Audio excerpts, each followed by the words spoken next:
देखिए आज जानकारी लेते हैं हम सिकंदर। सिकंदर जिसे अलेक्जेंडर भी कहा जाता था, ये मैसिडोनिया या मकदूनिया, सिकंदर मैसिडोनिया या मकदूनिया के राजा फिलिप के यहाँ पैदा हुआ था। सिकंदर की शिक्षा दीक्षा बेहतर हुई थी और इसके बेहतर गुरु थे। अरस्तु जैसे महान शिक्षक इसके गुरु रहे थे। अरस्तु जो जीव विज्ञान के जनक कहलाते हैं। फिलहाल सिकंदर के पिता का नाम राजा फिलिप का। सिकंदर का जन्म मकदूनिया के शासक राजा फिलिप के यहाँ हुआ था। सिकंदर के गुरु अरस्तु थे।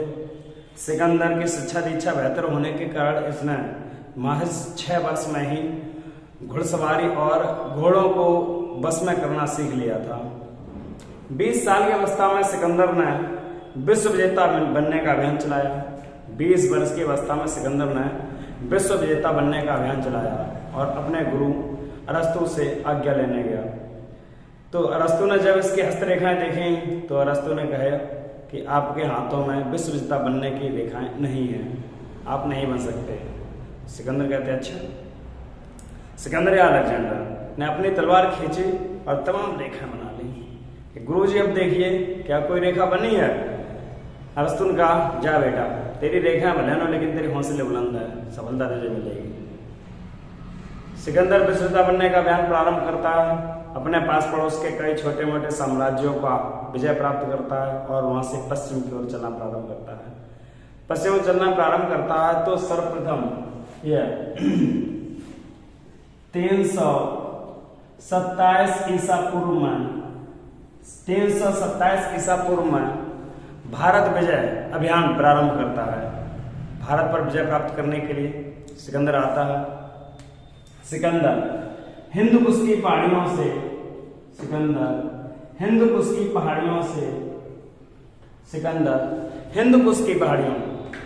भारत में प्रवेश करता है।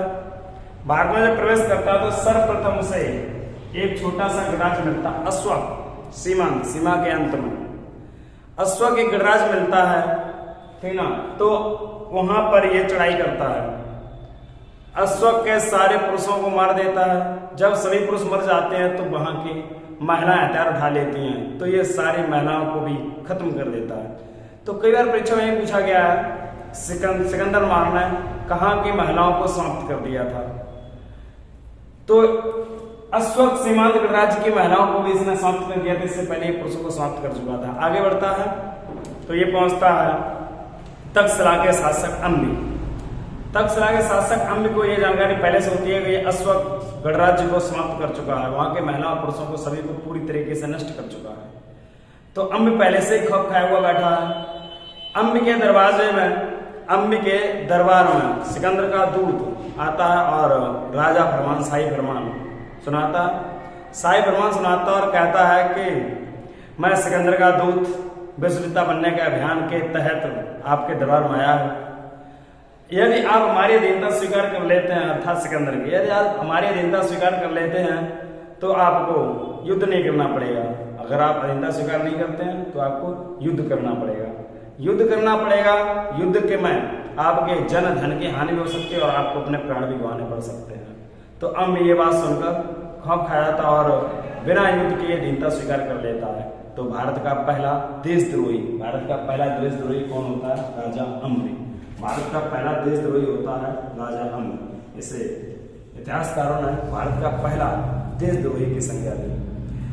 अम्बी को ये उसके राज्य साम्राज्य को उसी को दे देता है, लेकिन एक शर्त रखता है कि आपको मेरे विश्व विजेता अभियान और भारत विजय अभियान में सहयोग करना पड़ेगा। ठीक है, अम्बी सहयोग करता है। आगे बढ़ता है। तक्षशिला के पड़ोस में लगा होता है पंजाब अर्थात पूर्व के राजा होते हैं पोरस, बहुत प्रतापी शासक होते हैं। अम्बी इनकी सूचना देता है कि साहब आगे जाएंगे आप तो आपको पूर्व के राजा पोरस का साम्राज्य मिलेगा, बहुत प्रतापी शासक है। यह सुनकर सिकंदर सोचता है क्यों ना स्वयं जाया जाए और उसकी महानता को देखा जाए, कितना प्रतापी शासक है। तो सिकंदर स्वयं दूत का रूप धारण कर और पूर्व के राजा पोरस के दरबार में पहुंचता है।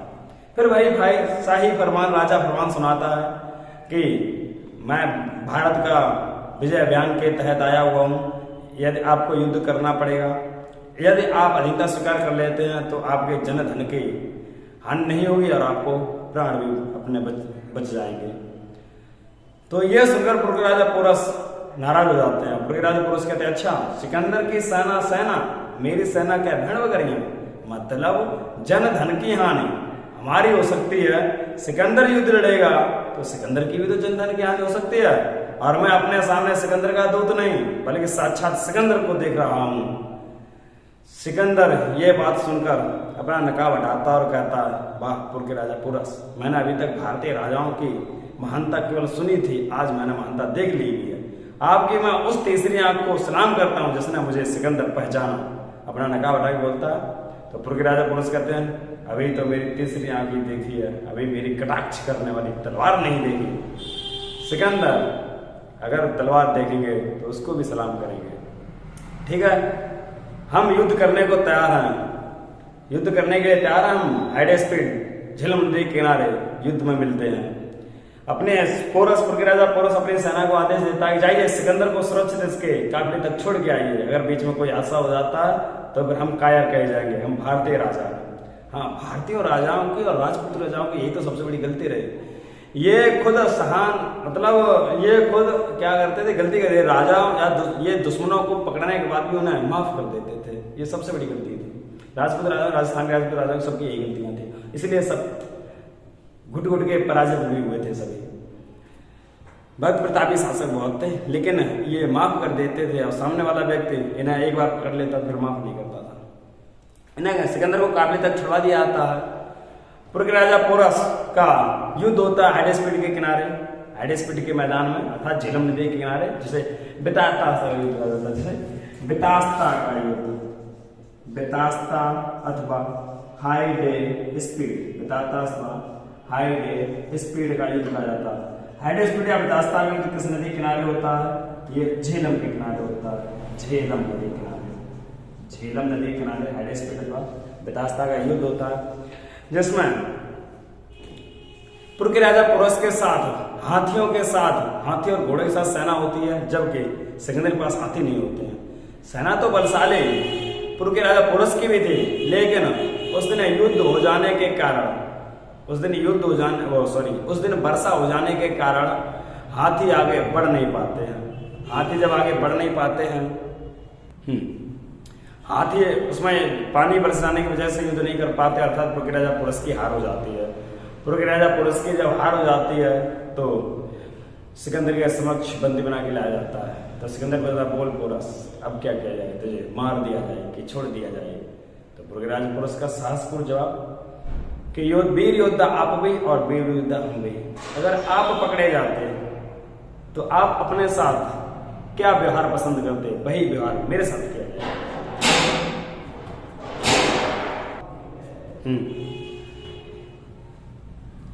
तो सिकंदर कहते हैं कि मैं तो अपने साथ ये पसंद करता कि मेरी बोटी बोटी को काट दिया जाए और पक्षियों में बांट दी जाए।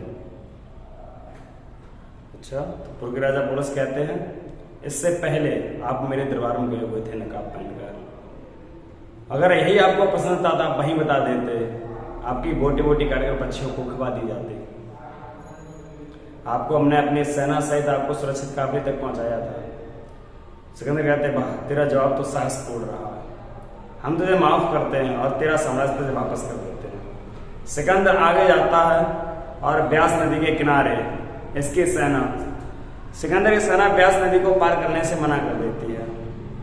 ब्यास नदी को पार नहीं करती। सिकंदर महज 2 साल का अभियान चलाते हैं। सिकंदर 2 साल का अभियान चलाते हैं।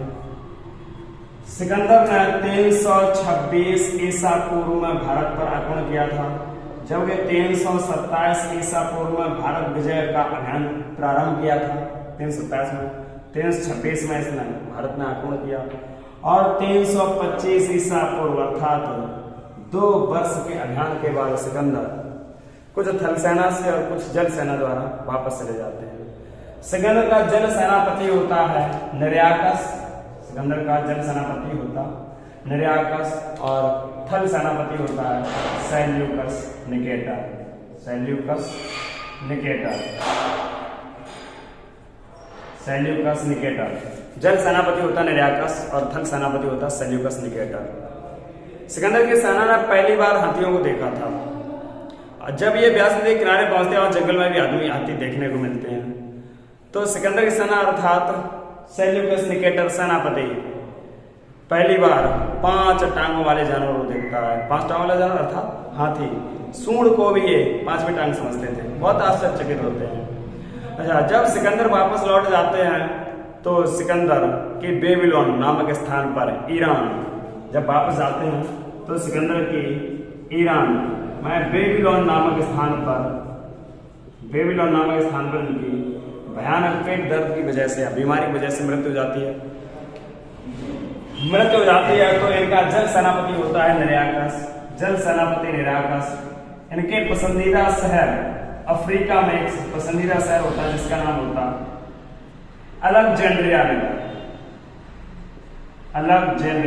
नगर या सिकंदरिया नगर। तो इन्हें सिकंदरिया नगर में दफना देता है, सिकंदर को अलेक्जेंड्रिया नगर में दफना देता है। फिर इसके विश्व विजेता बनने के अभियान को पूरा, इसका जो जल थल सेनापति होता है सेल्यूकस निकेटर, ये अभियान चालू करता है। तब तक भारत में चंद्रगुप्त मौर्य का शासन होता है। सेल्यूकस निकेटर जब चंद्रगुप्त मौर्य पर आक्रमण करता है तो उस समय चंद्रगुप्त मौर्य इसे सेल्यूकस निकेटर को पराजित कर देता है और बंदी बना लेता है। तो सेल्यूकस निकेटर और चंद्रगुप्त मौर्य के बीच एक संधि होती है।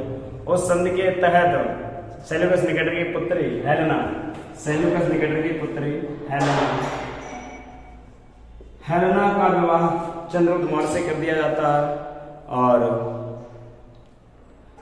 कांधार और काबुल क्षेत्र भी देना पड़ता है। कांधार और काबुल क्षेत्र चंद्रगुप्त मौर्य को दान में देता है। सेल्यूकस निकेटर अपनी पुत्री हेलेना का विवाह चंद्रगुप्त मौर्य के साथ करता है। 2 क्षेत्र काबुल और कांधार सेल्यूकस निकेटर को दहेज में दे देता है। हाँ, सेल्यूकस निकेटर ने पहली बार 5 टांगों वाले जानवर देखे थे, अतः चंद्रगुप्त मौर्य इसे दान में 500 हाथी देता है। चंद्रगुप्त मौर्य दान में 500 हाथी देता है। सिकंदर के घोड़े का नाम था बुकाफेला।